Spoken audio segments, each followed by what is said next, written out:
구독, 좋아요. 자, 1부 시작하겠습니다. 이준우 대변인 나오셨습니다. 네, 어서 오십시오. 반갑습니다. 이준우 대변인입니다. 예. 자, 이 문제부터 좀 시작을 하겠습니다. 네. 정성호 장관 문제부터 시작을 해야 되겠는데, 정성호가 어제 도어 스태핑 형식으로 일문일답 형식으로 답을 했어요. 일단 어제 이제 정성호 이야기 중에 뭐 본인은 지시는 한 바는 없다. 관련된 내용을 들었고 신중하게 결정하라. 뭐 그런 식의 이야기를 했다고 했는데, 일단 그 문제부터 총평으로 먼저 좀 한번 어떤 방식으로 어떤 해석으로 지금 그 장면을 보십니까? 자, 지금 이제 어제부터 해가지고 이제 보도가 하나씩 나오고 있습니다. 지금 정성호 법무부 장관에 대한 말이 해명이 허위다 또는 거짓 또는 과장이다라는 이제 증거가 하나씩 나오고 있지요. 처음에는 이제 신중하게 처음에는 아예 뭐 보고받은 적 없다고 했다가 나중에는 신중하게 판단하면 좋겠다라고 얘기했다 그랬고요. 이게 또 2번 정도 얘기를 했다고 또 추가로 또 오늘 보도가 됐습니다. 근데 이미 그 7일 날 상황을 한번 돌아가 볼게요. 7일 어땠습니까? 대검 공판팀과 수사팀이 전부 다 서류, 그러니까 항소 제출 서류를 제출하려고 현장에 대기하고 있었다고 합니다. 그런데 자정이 다 되도록까지 연락이 없었던 거예요. 그러니까 자정되기 7분 전까지 아무 연락이 없으니까 그때 다시 연락을 합니다. 근데 그때 상황이 어떤 상황이었냐?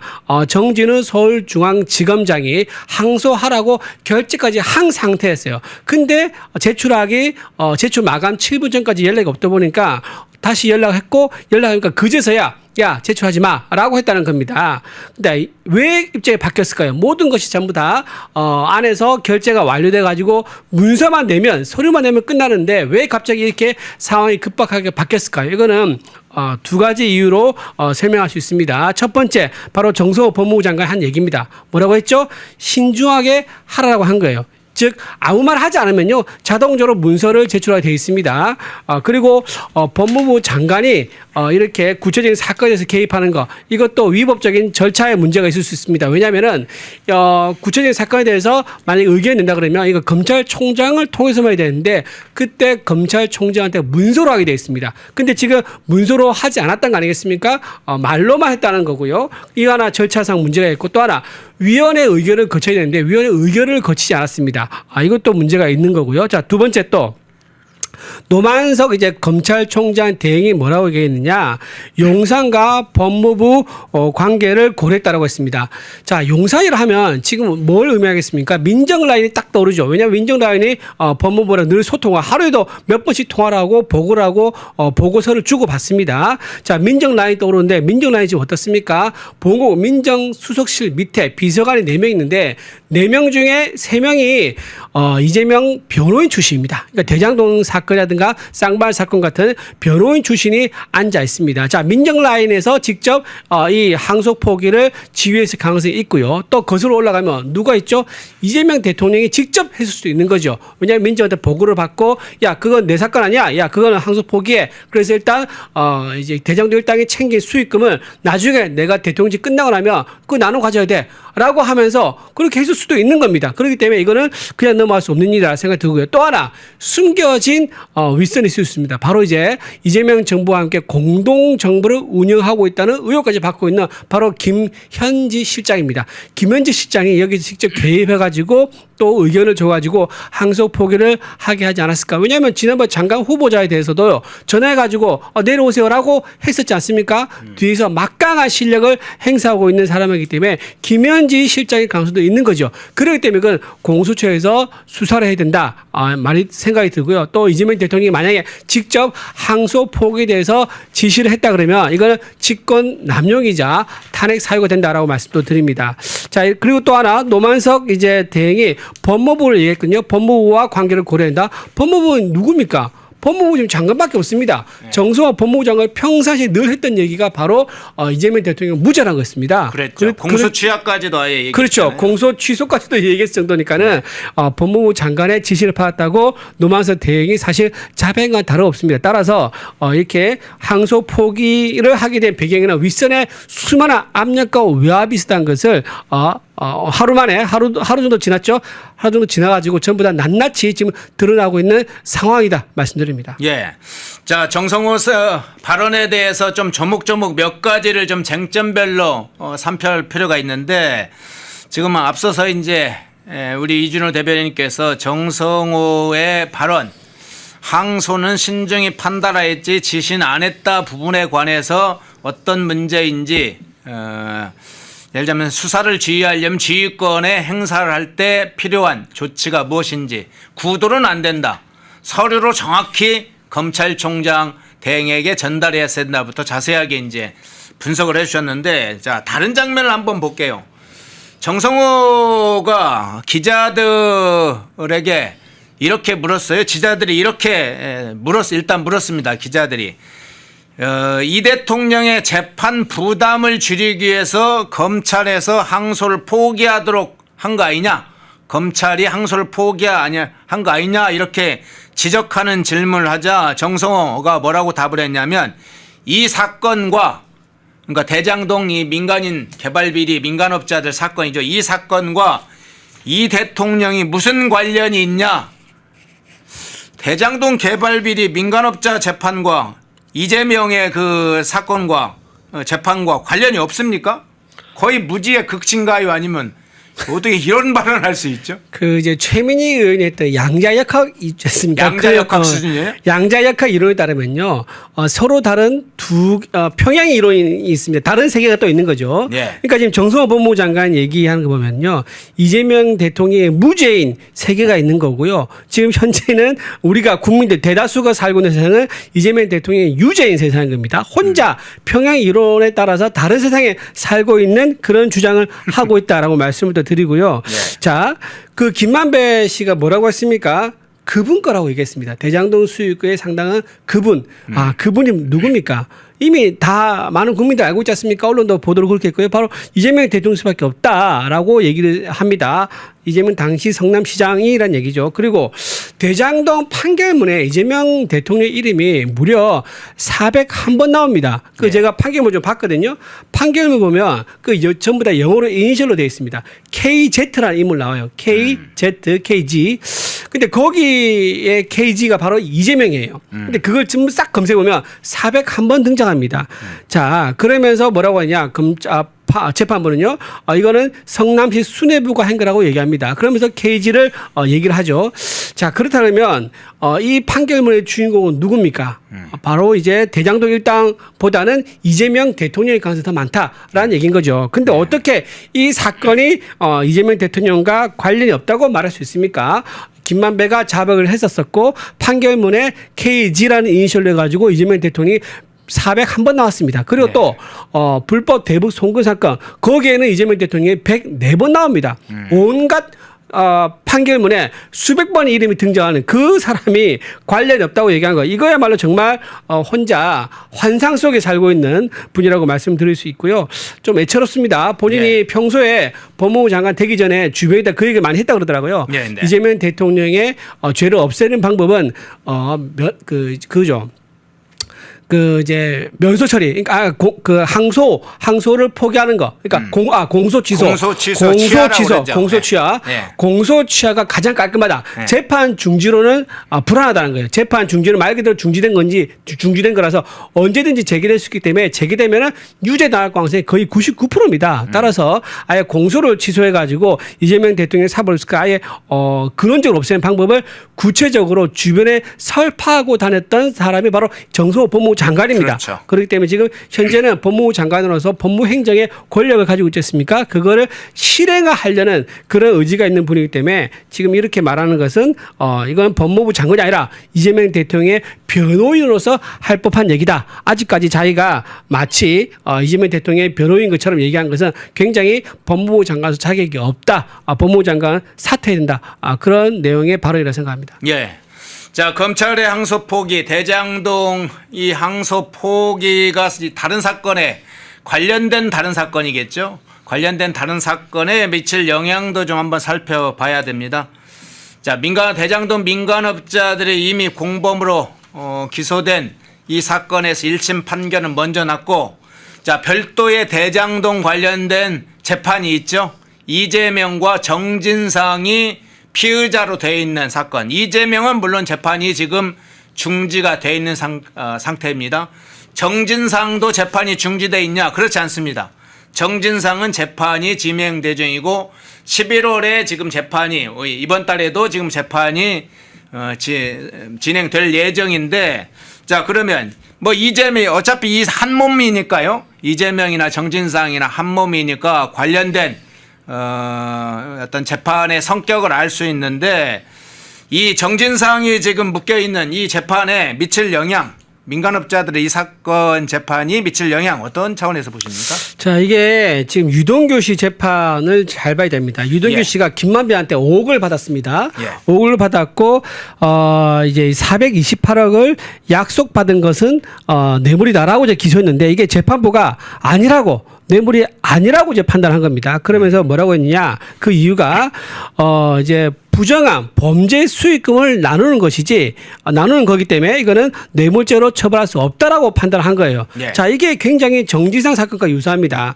정진상 씨 사건을 보면 이것도 마찬가지로 428원을 김만배 씨한테 받기로 약속된 부분이 있습니다. 그리고 또 하나 2억 4천만 원의 뇌물을 받았다고 했어요. 완전히 유동규 씨랑 사건이랑 거의 판박입니다. 근데 이미 대장동 사건에서 유동규 씨가 뇌물죄가 아니다라고 지금 나왔기 때문에 정진상 씨 사건에서, 물론 이제 지금 현재 사건이 지금 진행 중이긴 하지만 정진상 씨 사건도 앞서 지금 대장동 재판처럼 유동규 씨와 매우 유사한 구조이기 때문에 이것도 뇌물죄가 아닌 걸로 뇌물죄에 대해서는 무죄가 나올 가능성이 상당히 높아 보인다. 그래서 영향이 좀 있다라고 이렇게 지금 많은 법조계에서 보고 있습니다. 예. 그리고 또 하나 좀 말씀드리면, 남욱 씨 얘기를 좀 안 할 수 없는데, 네네. 남욱 씨가 정진상 씨 재판에 출석을 해가지고 뭐라 얘기했냐면은, 본인이 검사의 회유와 협박 때문에 허위로 증언했다 이렇게 얘기했거든요. 네, 근데 지난 8월부터 말을 바꾸기 시작했죠. 계속 말을 바꿨죠. 그러니까 네. 남욱 씨는 이 대장동 판결 있지 않습니까? 이번에 나온 거를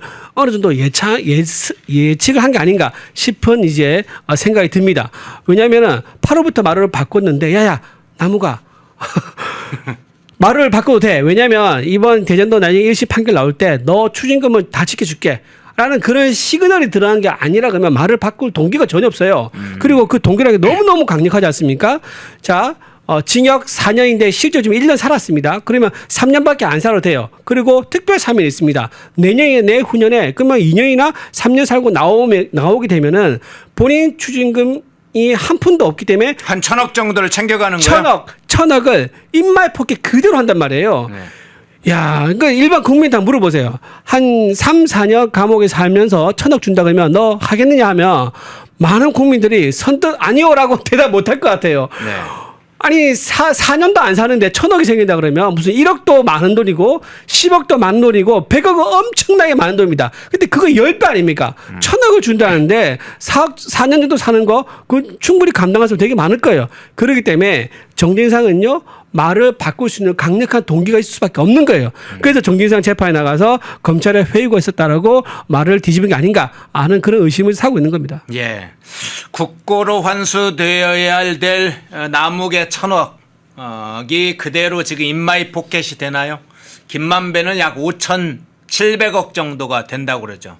추징해야 될 금액 합산하면 뭐 7,800억 정도 지금 예상을 하고 있는데, 자, 일선 검사들이 지금 나서기 시작했습니다. 앞서 이제 뭐 여러 간략하게 이야기 드렸습니다만, 사실 노만석 지금 대검의 핵심 관계자들부터 먼저 나섰어요. 대검 연구관들이 먼저 나섰고 대검 안에 있는 부장검사들이 들고 일어났고, 18명의 일선 지검장들, 8개 지청장들, 사법연수원 교수들 곳곳에서 지금 들고 일어나서 곳곳에 이제 내부망에 글을 막 올리면서 노만석 퇴진하라, 정성호 입장을 정확하게 밝혀라, 이렇게 들고 일어났는데, 검찰 내부 분위기 상당히 격앙된 걸로는 알려져 있는데 어떤 상황으로 보세요? 사실 내년에 검찰이 없어지는 상황에서 이렇게까지 하기는 좀 어렵죠. 왜냐하면 네. 내년에 곧 없어질 건데 검찰총장 물러가라. 그럼 검찰총 또 바뀌는 거거든요. 지금 대행이긴 하지만 그렇게 하기 어려운 상황에도 불구하고 이런 말이 나왔다. 그래서 그만큼 일선 밑에 평 검사들이 분노하고 있다, 이렇게 볼 수 있는 거고요. 예전에 이제 이 얘기가 나온 적이 있었습니다. 2012년이죠. 2012년에 한상대 당시 검찰총장이 최재검 대검 중수부장에 대한 감찰을 지시했을 때 전국에 있는 검사들이 총장 사퇴를 요구한 적이 있어요. 예. 근데 그 이후에 지금 13년 만에 다시 한번 또 검찰총장 사퇴를 요구하는 그런 엄중한 상황이 됐다라고 말씀드리고요. 대검 이제 검찰총장을 이제 보좌하는 대검 부장이 있습니다. 대검 부장이 이미 노망석 대행한테 전부 다 등을 돌렸다. 그리고 검찰 고위간부 38명 고위급 38명에서 25명이 전부 다 노망석 대행은 사퇴하라는 입장을 냈다고 하는데 그냥 뭐 성명 내는 수준 아닙니다. 성명도 내기도 했고요. 문자를 보내기도 했답니다. 직접 노망석 이제 대행의 핸드폰 연락처 다 알 거 아닙니까? 문자도 보내게 됐고요. 또는 만나서 면전이 되고 사퇴를 요구하기로 했답니다. 그러니까 모든 방법 다 동원한 거죠. 공개적으로 하고 문자로 연락도 하고 또 만나서 직접 얘기도 하고 나가라. 당신 같은 사람 우리가 못 모신다라고 했다고 합니다. 그리고 수원지검장 등 지검장 18명이 이제 거취를 결정하라. 그리고 수원 지검장 밑에 있는 전국의 지청장 8명도 사퇴를 촉구하는 그런 얘기를 했다 하는데 지금 노만석 대행이 오늘 출근 안 했다 그래요. 네. 그러면서 하루 정도 생각한 시간 달라고 얘기했다 그러는데 제가 보기에는 뭐 모자라서 뭐 몇 시간 내에 어떻게 보면은 본인이 사퇴 의사를 밝힐 것 같은데 저는 여기서 꼬리짜기를 해서는 안 된다고 생각합니다. 지금 노만석 위에 누가 있었느냐? 그때 법무부에서 지시했던 사람 누구냐? 정성호 법무부 장관이냐 아니면 이진수 차관이냐? 명백히 밝히고 정성호 법무부 장관이 만약에 법무부 장관으로서 의무를 다하지 않고 이재명 대통령의 변호인 역할을 했다 그러면 당연히 법무부 장관도 물러나야죠. 그래서 저는 노만석 대행으로 꼬리짜기를 해서는 안 된다라고 생각합니다. 예. 자, 정성호 장관 뿐만 아니라 지금 이야기하는 것처럼 노만석 대행에게 이 특정 사건에 대해서 지시를 했다면 그게 이진수 차관이든 뭐 법무부 누구든 다 직권남용에 걸릴 수밖에 없습니다. 장관만 유일하게 특정 사건에 대해서 검찰총장의 일선 뭐 검사들은 당연히 사건에 대해 지휘할 수 없고 특정 사건에 대해서 할 때는 수사 지휘권을 발동을 해서 지휘합니다. 그것도 그냥 막 지시할 수 없어요. 수사 지휘권을 발동해야 되고 수사 지휘권은 구두로 안 되고 정식 공식 문서로 서류로 제출해서 돼야 되는 상황이기 때문에 이진수 차관이 만일 노만석 검찰총장 대행이 됐다면 바로 직권남용에 걸리게 됩니다. 뭐 다른 사람은 말할 거 없죠. 정성호도 지금 그런 것을 했다면 수사 지휘권을 발동하지 않고 했다면 직권남용에 바로 걸리게 되는 상황이기 때문에 그 사안이 어떻게 밝혀지냐, 노만석이 어떻게 입을 여느냐에 따라서 아주 중대한 또 하나의 분수령이 될 걸로 보입니다. 오늘 사퇴를 할지 내일 사퇴를 할지 하루 이틀 이상 걸리겠습니까? 그 장면, 일선 검사들이 들고 일어난 투쟁하는 장면부터 또 살펴봤고요. 그런데 민주당을 살펴보지 않을 수가 없네요. 뒤에 이제 국민의힘도 잠깐만 좀 말씀드려도 될까요? 네. 예. 정성호 법무장관이 얘기했던 거 이게 있습니다. 그 민사로 해결하면 된다. 그러니까 추징금이 그렇죠, 너무 그렇죠. 적으니까 민사로 해결하면 된다고 얘기했는데 이거 정말 국민들을 바보라고 속이기 위해서 이런 이제 왜곡까지 되느냐 싶은 생각이 듭니다. 저는 아까 그래서 저 할 때 능구렁이 정성호라고 그랬어요. 진짜 그 표현이 딱 맞아요. 네. 상식 이건 법조 전문가가 아니어도 압니다. 상식적으로 형사에서 무죄가 되면요 민사에서 해결하기가 어렵습니다. 네. 그 상식입니다. 이건 법조에 아니 다 아는 겁니다. 근데 지금 사실상 형사에서 거의 무죄를 줘놓고 나서 야 이건 아직 민사가 남았지 않느냐 민사에서 해결하면 돼라고 하는 것은 국민들 정말 바보로 하는 거 아니면 이런 말 할 수 없다. 본인이 법조 전문가인데 어떻게 그런 말을 할 수 있느냐 뻔뻔하게 말씀드리고요. 현재 지금 민사가 재판이 중지된 상태입니다. 왜 중지됐습니까? 형사 재판 결과를 보고 민사 진행하겠다면서 지금 중지된 상태예요. 그러면 그렇죠. 지금 1심 나왔지 않습니까? 그럼 2심과 대법원 3심까지 있는데 이게 몇 년이 걸릴지 아무도 모르는 상황입니다.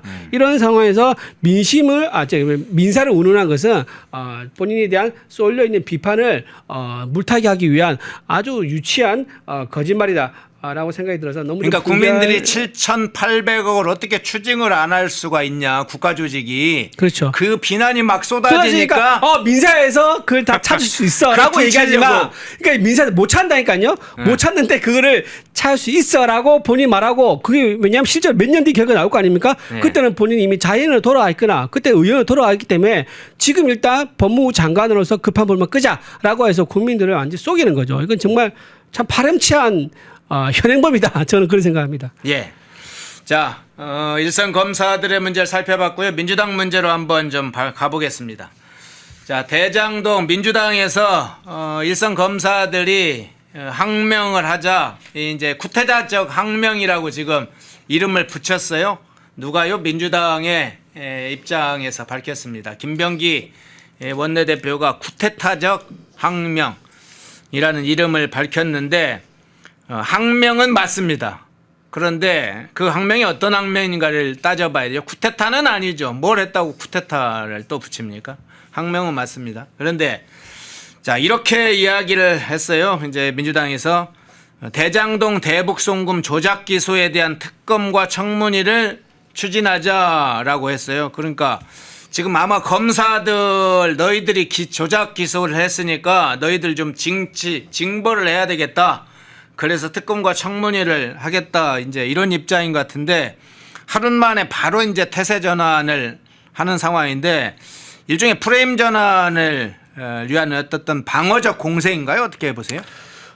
우리나라 대한민국의 이제 사법 체계를 완전히 부정하는 허무맹랑한 얘기죠. 그러니까 대장동 사건, 대북 불법 송금, 뭐 성남 FC, 백현동 전부 다 조작된 거다라는 게 이제 민주당의 주장 아니겠습니까? 네. 그러니까 조작됐다 그러면 그 수많은 얼마나 많은 검사와 수사관 그리고 경찰 이런 분들이 관련돼 있습니까? 조작했으면요. 지금 거기서 말이 나왔겠죠. 근데 양심 고백한다거나 아니면 어디 언론에 제보를 해서 이제 신분을 보호한 상태에서 기사가 나온다거나 이런 게 나와야 되는데 단 한 군데도 이런 얘기가 나오고 있지 않습니다. 네. 그런데 이런 얘기 왜 할까요? 지금 이재명 대통령이 가지고 있는 사법 리스크가 현실화될 위험이 있고요. 더군다나 재판 재개 가능성이 이번 국정감사에서 화두가 됐지 않습니까? 대통령이 지금 정부 출범한 지가 5개월밖에 되지 않는데 재판 재개의 가능성이 언급됐다는 것은 이거는 목숨 걸고 모든 걸 다 던져서 막아야 되는 그런 상황에서밖에 없는 거죠. 왜냐하면 지금 민주당 입장에서는요. 뒤에 줄 많이 서 있습니다. 지금 내각을 한 번밖에 구성 안 했지 않습니까? 그다음에 이 내각을 이제 두 번, 세 번 돌려가지고 기관장들 돌려가지고 전부 다 자기 대선 주자 만들어주고 대권 성공하게 해준 그 사람들한테 빚을 다 갚아야 되는 상황이란 말이에요. 그러니까 이재명 대통령이 사법 리스크가 현실화돼서 만약에 중간에 대통령직 내려와 있는 상황이 돼버리면 이 많은 사람들이 전부 다 나는 그 희생했는데 제대로 보험도 못 받고 보상도 못 받고 그냥 물러나야 된다. 이런 계산을 하다 보니까 이건 무조건 막아야 되는 절대적인 이유가 민주당 의원들한테 있는 거예요. 네. 대통령이는 자기 사건이니까 자기는 무죄가 돼야 되는 거고 민주당 의원들은 이 정권이 오래 가야지 자기들이 보상을 받는다.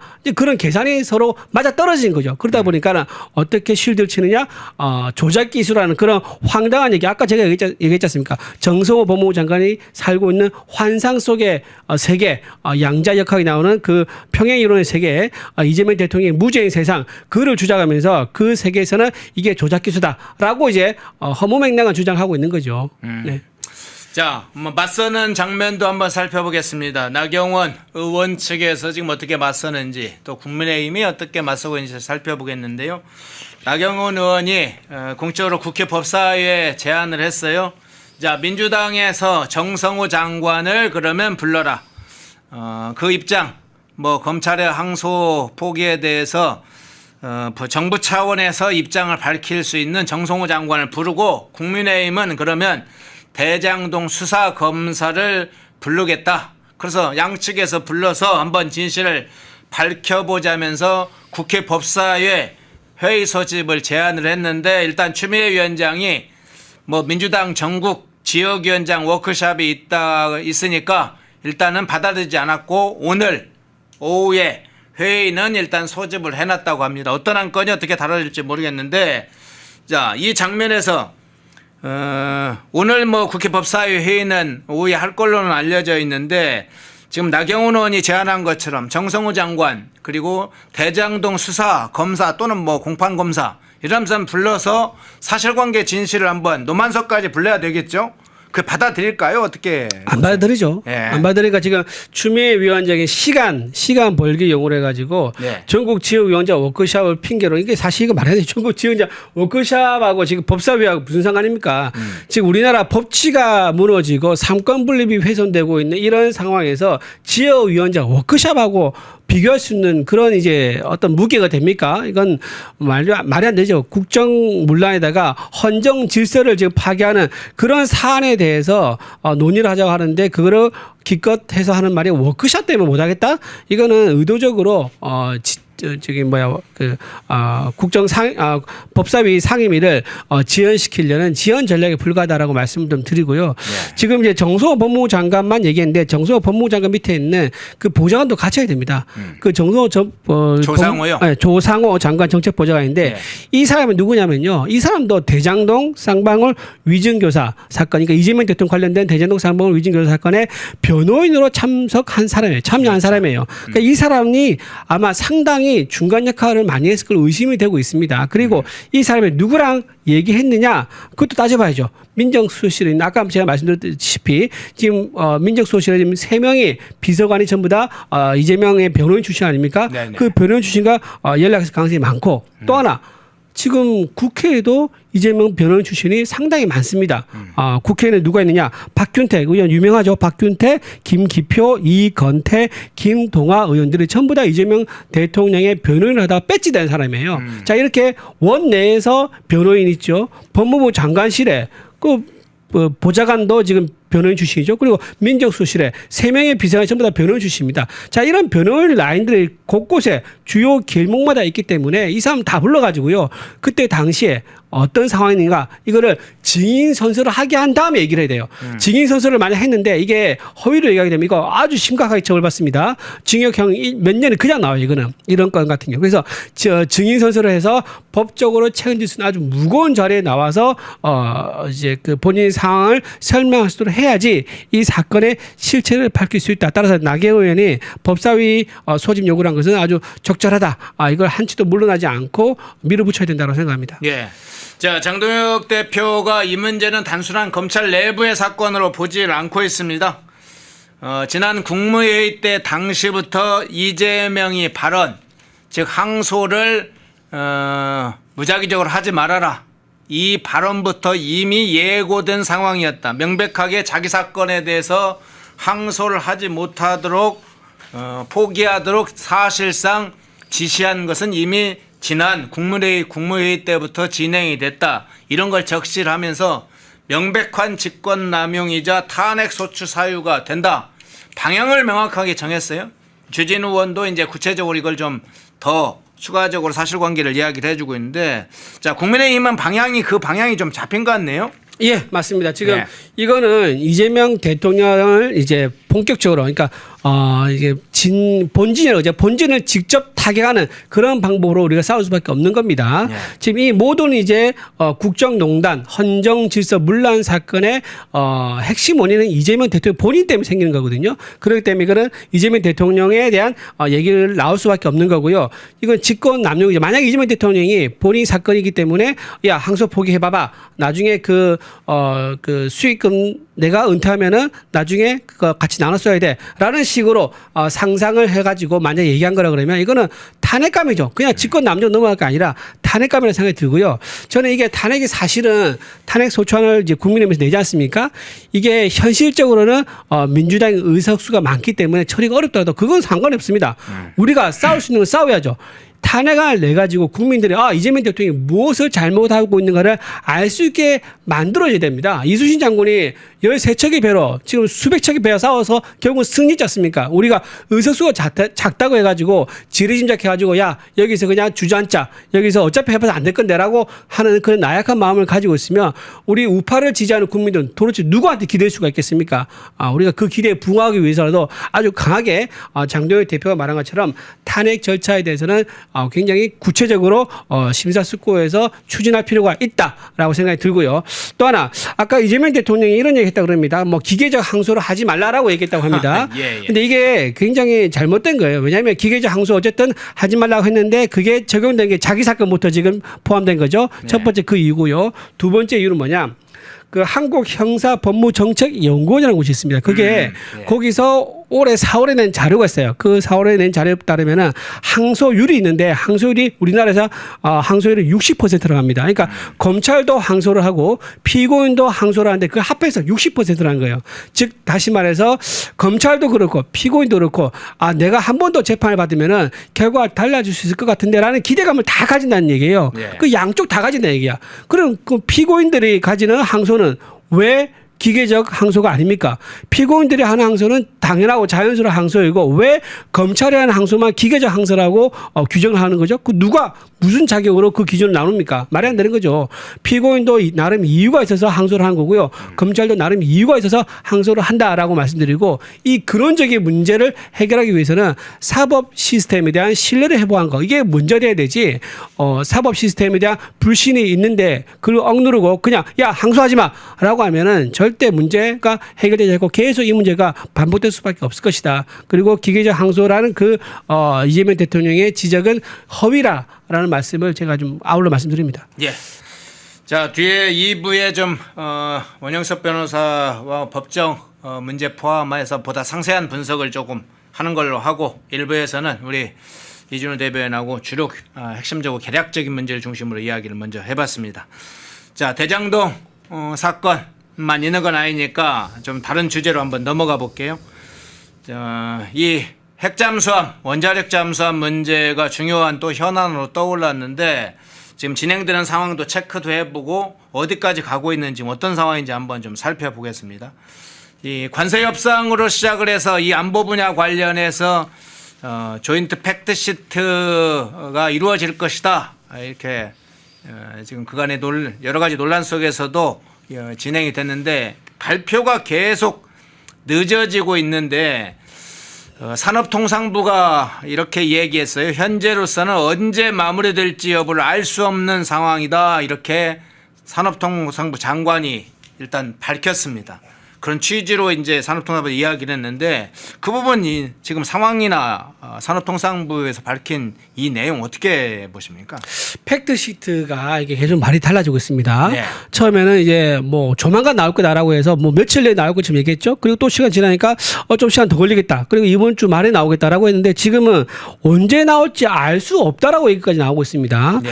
팩트시트에 관련해서 미국과 한국이 완전히 너무 큰 의견 차이를 보이고 있기 때문에 이런 말이 나온 거다라고 이제 봐야 되는 거죠.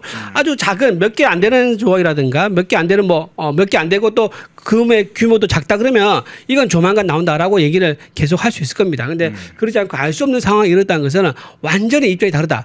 제가 보기에는요 이미 그 내용을 알려졌다고 봅니다. 예. 왜냐하면 EU라든가 일본 같은 경우는 미국과 관세 협상하고 나면은 서로 다른 말이 나온 적이 있습니까 없습니까? 없었습니다. 유독 네네. 미국이 관세 협상한 나라 중에서 한국하고만 하고 나면 서로 입장이 달라요. 예를 대표적으로 쌀. 우리는 안 하기로 했다 그러고 미국은 하기로 했다 그러죠. 소고기도 마찬가지죠. 우리는 안 하기로 했다고 미국은 개방하기로 했다 그럽니다.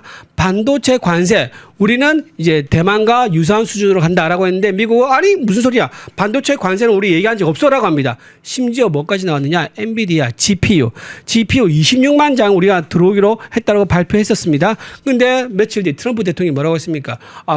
그거는 우리나라에서 소중한 자원이기 때문에 함부로 해외에 나갈 수 없어라고 얘기하면서 GPU 수입도 어쩌면 아닐 수도 있다라는 얘기까지 나온 거예요.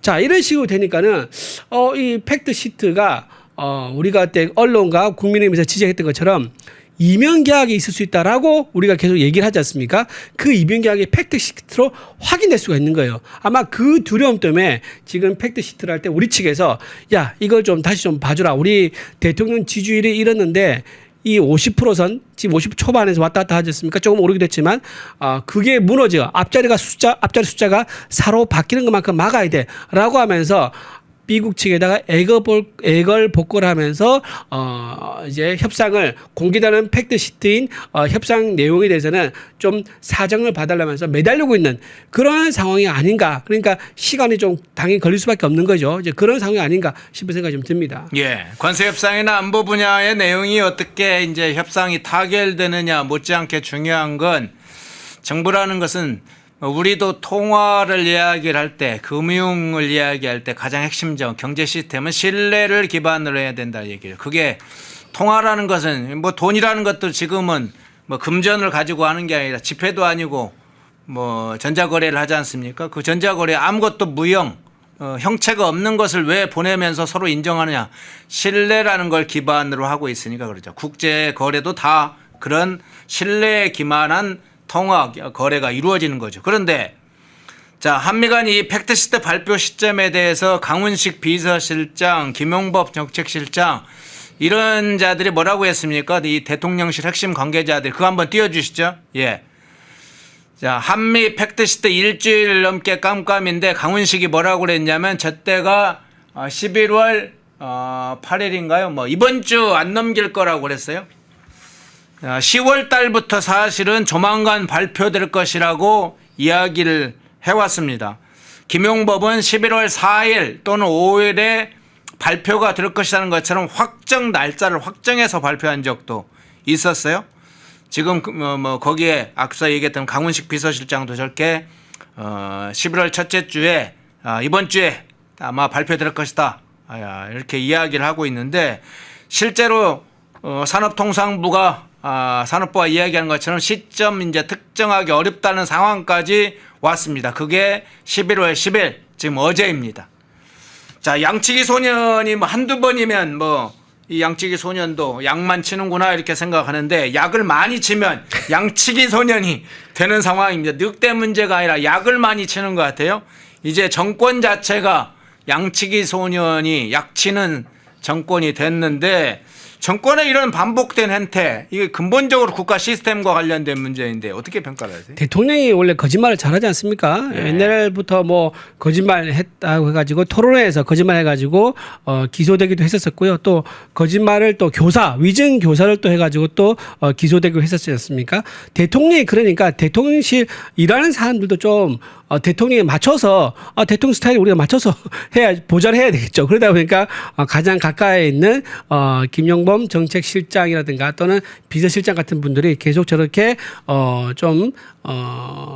이제 사실과 다르게 시간 벌기용 이제 거짓말을 계속 할 수밖에 없는 상황이다. 이재명 대통령이 야야, 그 나중에 시간 지나면 국민 다 잊어버려. 예. 그냥 일단 거짓말하고 위기를 넘기고 봐. 지지율 알지? 앞자리가 4로 바뀌면 너 혼난다라고 하면서 이재명 대통령의 그런 무언의 소리를 듣고 너의 목소리가 들려 소리를 듣고 저런 얘기를 한 게 아닌가 싶은 생각이 들고요. 또 하나 원자력 잠수함 아까 좀 제가 얘기를 안 했는데 원전에 대한 얘기도 상당히 팩트시트에서 중요한 부분 찾아오고 있을 것 같아요. 네. 원전이 지금 원래는 우리나라가 준비하고 있던 아젠다가 아니었었어요. 네. 원전이 지금 어디서 나온 얘기냐?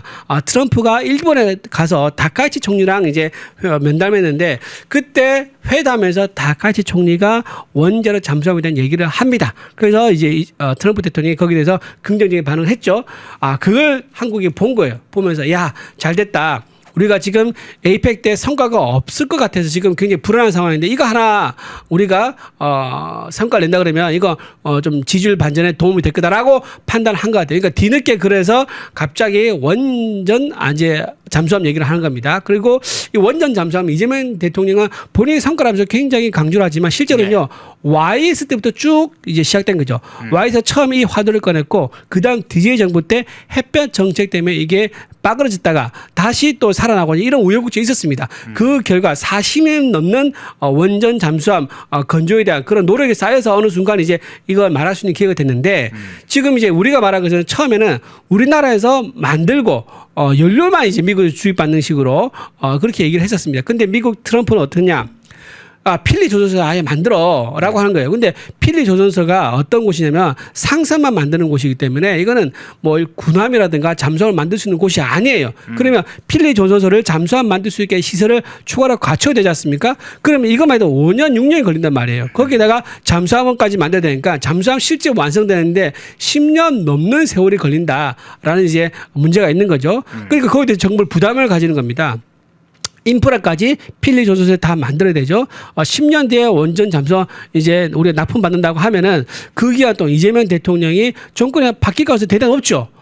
그런 문제가 있고 또 이게 한 번 만들면 보통 세대를 만든다 그러더라고요. 왜냐하면 한 번 만들 때 워낙 많은 비용과 돈이 들기 때문에 오히려 세대를 한꺼번에 만들어야지 그 비용이 더 싸다는 겁니다. 그 규모의 경제 그렇죠. 로 되겠네요. 그렇죠. 아예 생산을 많이 해야지 이게 네. 이제 시장이 유통될 수 있을 만큼 가격이 형성되기 때문에 그런 얘기 나오는 건데 그렇게 되면 한 개 만드는데 3조가 되니까 적어도 9조 원, 그러니까 거의 10조 원 넘게 든다는 얘기예요. 그러니까 이런 부분을 팩트 싱크에 담으려 그러니까 상당히 부담되기 때문에 아마 이재명 그 정권 측에서는 이 문제로 실랑이 하느라고 팩트 싱크가 늦은 게 아닌가 싶은 생각이 듭니다. 예, 성문왕님 회원가입 고맙습니다. 시청하시면서 좋아요 깜빡 잊으신 분들은 한번 꾹 눌러주시면 좋겠습니다. 근데 강훈식 비서실장 얘기가 나온 김에 이 문제 한번 여쭤볼게요. 강훈식이 대통령 특사로 아랍에미리트를 방문한다고 지금 알려졌잖아요. 네. 근데 강훈식 비서실장이 이렇게 할 일이 없어요. 중대 사안이 어디 한두 가지입니까? 지금 울산 화력발전소 붕괴, 국정자원 화재 이런 중대 안전 문제에 대한 재점검이나 시스템을 갖추는 것도 중요하고 부동산 물가와 관련된 긴급 민생 경제 현안도 있고 관세 협상 안보 분야 뭐 예산안 내년 예산안 문제 마약 보이스피싱 캄보디아 사태까지 범죄 사건 질비한데 아니 비서실장이 지금 웬 뜬금없는 특사로 왜 이렇게 밖으로 돌아다니요? 그 저는 이상해요. 이게 보통 이런 이제 이슈 같은 경우는 이제 네. 방산이나 통상 관련돼서 차관들 고위 이제 국장급 이런 쪽에서 보통 움직이거든요. 근데 네. 강훈식 비서실장이 지난달에도 나갔었어요. 지난달에도 나가가지고 폴란드, 루마니아, 노르웨이 다녀왔는데 이번에 또 아랍에미레이트를 또 간단 말이에요. 그래서 강훈식 비서실장이 해외 여행을 가는 건지 아니면은 네. 거기서 해외에 나가서 누굴 따로 만나려고 그러는 건지 누구 만난지 모르겠습니다.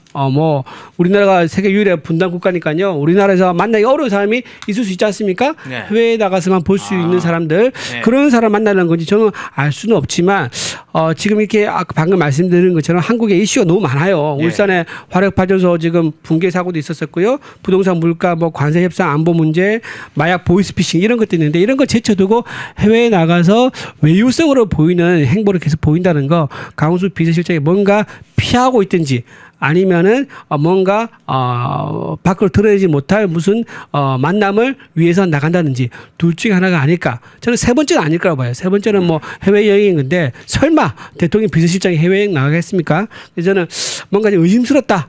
굉장히 좀 이상한 행보다라는 생각이 듭니다. 예.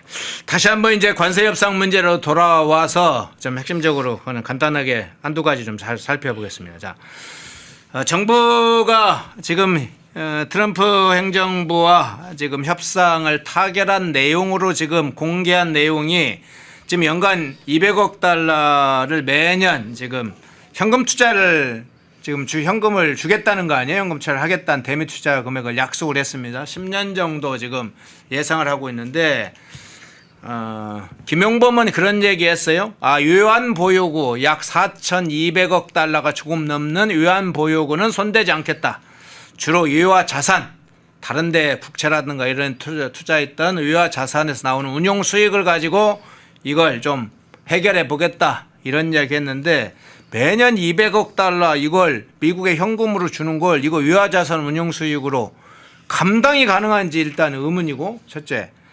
두 번째는 이 기업들도 별도로 정부도 대미 투자를 하지만 기업들도 대규모로 지금 뭐 1,500억 달러 플러스 약 수천억 달러 하면 뭐 5천억 달러 이야기하는 사람들도 여럿이 있습니다. 기업들이 지금 계속 추가적으로 삼성 SK가 별도로 지금 미국에 투자하고 있는 공장 짓고 뭐하는 엄청난 사실은 우리 기업들이 외국에 투자를 하는 건데 결국은 국내 투자할 굉장히 많은 자산들이 미국에 투자하면서 국내 투자가 사실 거의 안 이루어질 가능성 그래서 우리 경제에 사실은 펀더멘탈이 엄청 장기적으로 약화될 거다.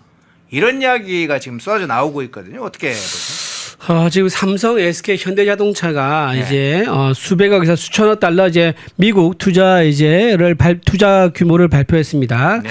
그런데 그 결과가 어떻게 이어지냐면요. 국내 공장 신설이나 증설이 축소될 수밖에 없는 거죠. 왜냐하면 국내 공장에 써야 될 돈이 해외에서 나가서 써야 되니까 중단될 수밖에 없는 거고 또 이게 어떤 문제를 일으키냐면 우리나라 청년 일자리 창출 효과가 또 줄어듭니다. 네. 그러니까 지금 현재도 지금 청년 일자리 수준이 창출 효과가 어느 정도냐면 기존에 비해서 10분의 1밖에 안 된다 그러거든요. 네. 지금 그런 상황에서 공장을 짓지도 않고 공장 증설을 안 하겠다 그러면 청년들은 다 어디 가서 어떻게 일을 합니까? 청년들이 일을 해야지 결혼도 하고 또 자금을 만들어 집도 구하고 이제 이렇게 할 수 있는데 청년들의 직격탄을 받는 그런 상황이 돼버렸다. 그래서 지금 이재명 정권에서 가장 지지율이 안 좋은 이제 나이대가 청년들 아닙니까? 20, 30대가 이재명 정권에 대해서 굉장히 비판적 입장인데 그런 비판을 더 지금 촉진하고 있다. 그런 생각이 들고 또 하나 지금 민노총에 이제 청구서를 받아가지고 정년 연장 60에서 65세 연장한다고 아니겠습니까? 이게 그 배경이 있습니다. 이건 좀 조금 옆에 새는 얘기긴 한데 그 지금 옛날에 386 세대 있지 않습니까? 그리고 이재명 정권 좌파를 지지하는 일부 40, 50 세대들 그 사람들이 나이가 들고 있어요. 네. 나이가 들고 있는데 이 사람들이 나이가 들면서 이제 퇴직을 하게 되고 자기 자산이 지켜야 될 것, 가족이 생기고 가족 이제 손주가 생기고 이렇게 되다 보면 점점 보수화될 수밖에 없다 그러더라고요. 그러니까 이 사람들에게 아직 계속까지 우리 좌파 지지를 해달라, 또는 진보정에 남아달라라는 그런 선물 보따리를 주기 위해서 60세에 돼 있는 정년을 65세로 늘리는 게 아니냐라는 그런 얘기가 나오고 있을 정도로 지금 세대 간의 갈등을 오히려 이재명 정권이 대미 협상이라는 이름으로 해서 부추기고 있다라고 좀 그렇게 말씀드리고요. 실제로 이제 2024년 보면요. 국내 제조업 설비 투자는 전년 대비 14.2%포인트가 감소를 했습니다. 그리고 해외 직접 투자는요. 무려 37.5%나 폭증한 상황입니다. 근데 이 상태에서 또 해외에 더 투자한다? 미국에 더 집중 투자한다? 저는 미국이 정권이 어떻게 될지 모르지만 정권이 바뀐다면 우리가 굉장히 큰 리스크로 돌아올 수 있다라고 좀 말씀을 드리고요. 외환 이거 문제도 좀 말씀 좀 드릴게요. 외환 네. 보유액이 우리나라가 4천억 달러 정도 됩니다. 근데 이 중에 절반이 비유동성 자산이에요. 따라서 이제 실질적으로 가용할 수 있는 외화가 얼마 안 됩니다. 그런데 매년 200억 불을 미국에 주겠다. 그것도 10년 동안 주겠다. 그러면 1,000억 불 나가겠다는 건데 이런 상황에서 준다는 것은 제가 보기엔 제2의 IMF를 가져올 수 있는 굉장히 위험하다. 그러니까 미래 세대, 즉 이제 우리 이제 청년들 세대뿐만 아니라 또는 정권이 바뀌었을 때 그 다음 정권에도 굉장히 부담이 되는 그런 선택을 지금 하고 있는 거라서 굉장히 위험하다라고 좀 말씀을 좀 드립니다. 예. 자, 관세 협상과 안보 관련된 문제 좀 핵심적인 거 좀 몇 가지 핵심 쟁점을 중심으로 좀 살펴봤고요. 마지막으로 짧게 조국 문제 한번 좀 살펴보죠. 네. 조국 전 이제 비대위원장이었죠. 어제 이제 당대표 선거 출마 공식 선언을 했는데 일단 조국이 당대표로 어쨌든 예정된 뭐 알고는 있었습니다만 어제 이제 출마 공식 선언을 했어요. 어떤 차원에서 해석합니까? 당대표 출마 선언 이제 조국이 갈 데가 없는 거죠. 본인은 또 이제 수금을 또 해야 됩니다. 지금 이제 차라리 감옥에 있을 때는요, 이제 영치금이 꼬박꼬박 들어왔기 때문에 상당한 소득이 있었습니다. 그리고 국회의원 할 때도 월급이 들어오죠. 세비로 월급이 들어왔는데 지금 아무것도 아니잖아요. 그러니까 본인이 뭐 경제활동 할 수가 없는 상황인 거고 정경심 씨도 마찬가지죠. 지금 교수직에서 잘리고 나서 지금 경제활동 없는 상황입니다. 그렇다고 해서 조민한테 기대해서 할 수는 없죠. 조민도 지금 보니까는 화장품 회사인가요? 그 관련해서 무슨 고발이 들어가지고 수사에 착수했다 그러더라고요. 그러니까 일단 먹고 사는 현실적인 문제 그것 때문에 당 대표에 도전한다라고 저는 일단 생각을 해보고요. 또 하나 참 뻔뻔하다 생각을 합니다. 지금 본인이 이제 그 출마 선언하면서 뭐라고 했냐면 공정한 기회 뭐 이런 얘기를 했다 그러더라고요. 공정한 기회 뭐 기본권 뭐 몇 가지 얘기했다 그러는데 공정한 기회를 조국 대표가 말할 자격이 있습니까?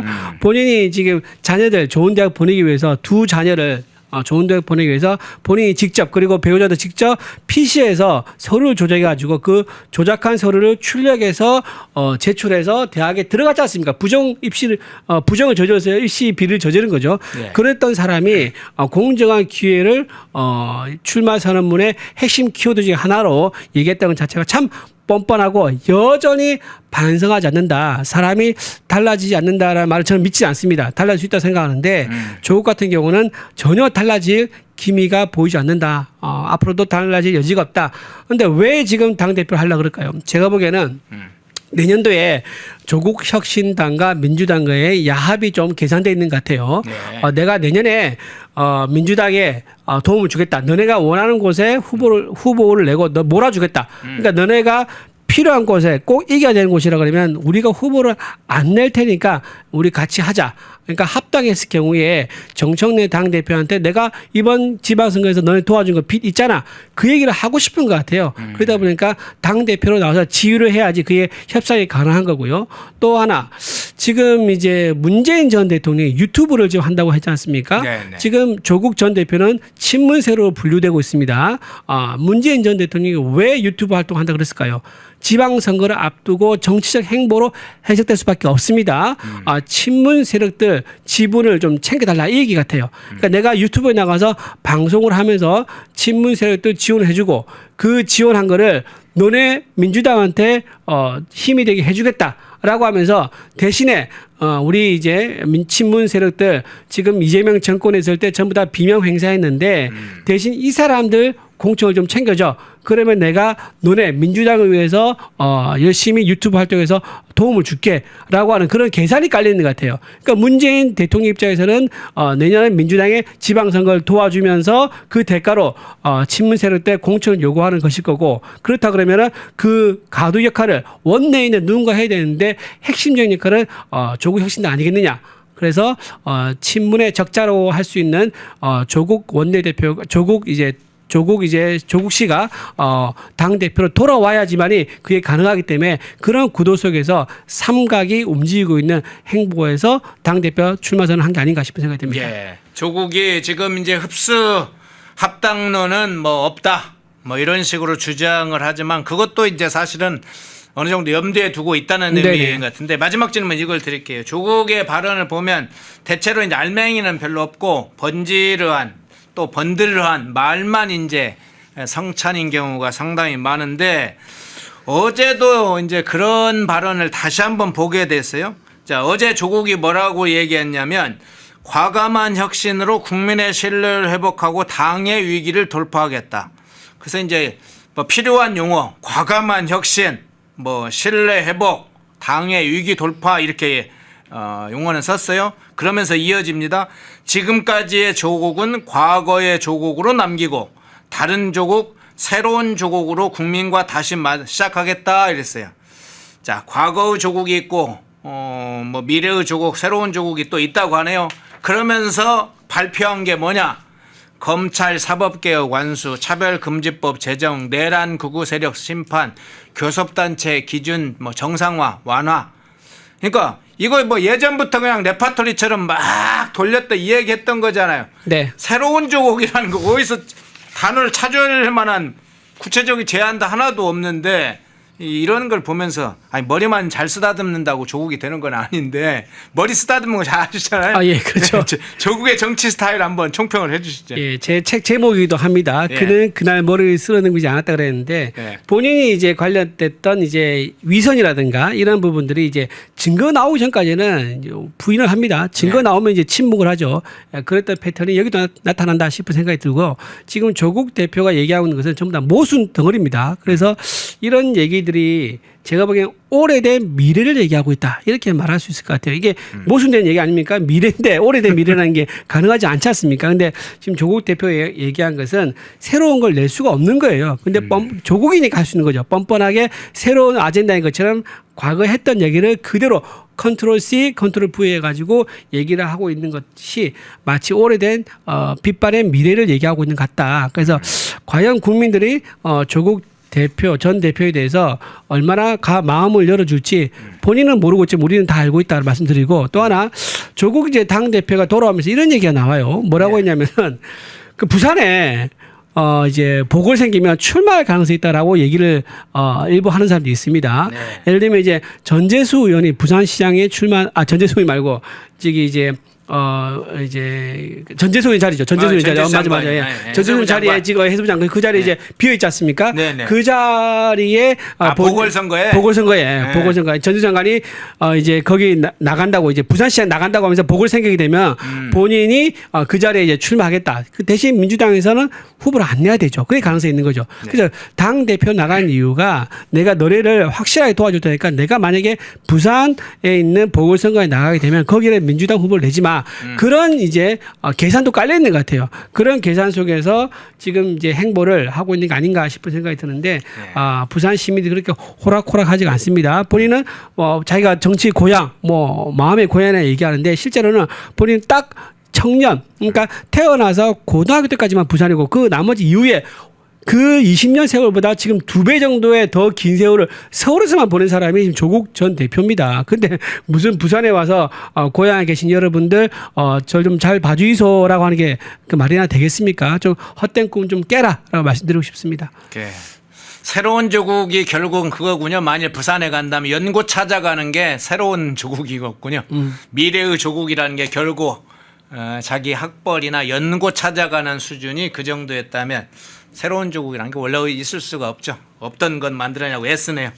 자, 1부 이준호 대변인 모시고 가장 중요한 대장동 관련된 항소 포기 사건부터 조국 문제까지 한번 살펴봤습니다.